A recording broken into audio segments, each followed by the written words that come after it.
कभी सोचा है कि जिस हाईवे पर गाड़ियां दौड़ती हैं, जिन बड़े बड़े मॉल्स में हम घूमते हैं या जिन घरों में हम रहते हैं, उन सबको एक साथ क्या जोड़ता है? इसका जवाब बहुत हद तक अल्ट्राटेक सीमेंट हो सकता है। तो ये सिर्फ एक कंपनी की कहानी नहीं है, ये उस नींव की कहानी है जिस पर आज का आधुनिक भारत खड़ा है। चलिए इस कहानी की शुरुआत करते हैं एक ऐसे नंबर से जो शायद थोड़ा हैरान कर दे। 152 मिलियन टन प्रति वर्ष, ये है अल्ट्राटेक की प्रोडक्शन कैपेसिटी। अब ये सुनने में तो बस एक बड़ा सा नंबर लगता है ना, लेकिन इसका असली मतलब क्या है?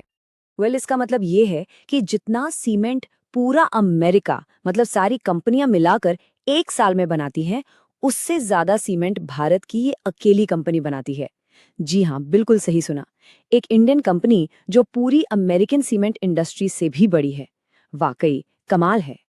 तो सवाल उठता है कि आखिर ये इतनी बड़ी कंपनी बनी कैसे? इसके लिए हमें थोड़ा पीछे जाना होगा, साल 2000 में।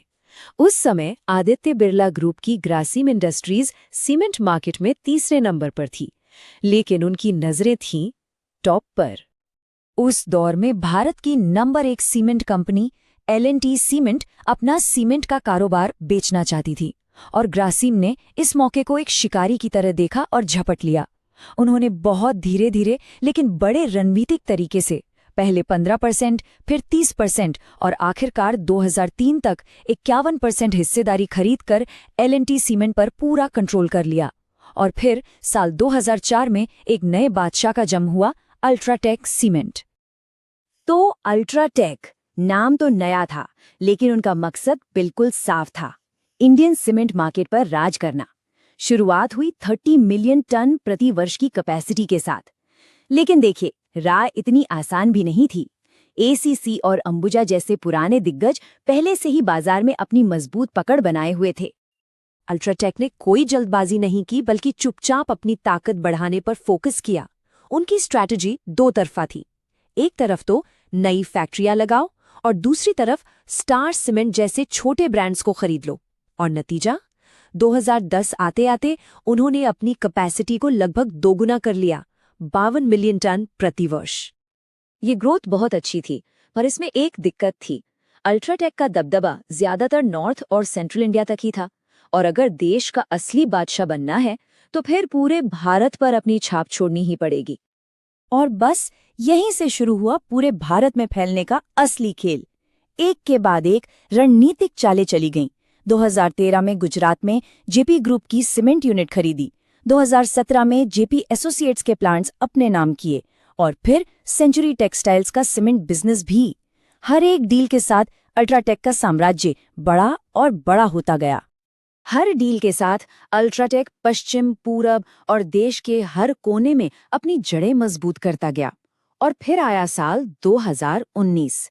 ये एक ऐतिहासिक पल था। अल्ट्राटेक 100 मिलियन टन प्रति वर्ष की कैपेसिटी पार करने वाली भारत की पहली सीमेंट कंपनी बन गई। उस साल कंपनी का रेवेन्यू था 36,775 करोड़ रुपए। ये सच में एक टाइटन बन चुकी थी। अल्ट्राटेक अब अपने शिखर पर थी। ऐसा लग रहा था कि अब इन्हें कोई नहीं रोक सकता। लेकिन कहते हैं ना, जब आप टॉप पर होते हैं तो सफर और मुश्किल हो जाता है। और इस कहानी में एक नहीं बल्कि दो बड़े तूफान आने वाले थे। पहला झटका था कोविड-19 महामारी। रातों रात पूरा देश जैसे थम सा गया। फैक्ट्रियां बंद, ट्रांसपोर्ट रुका और कंस्ट्रक्शन का काम तो बिल्कुल ठप हो गया। ये एक ऐसा संकट था जिसने पूरी की पूरे इंडस्ट्री को हिला कर रख दिया था।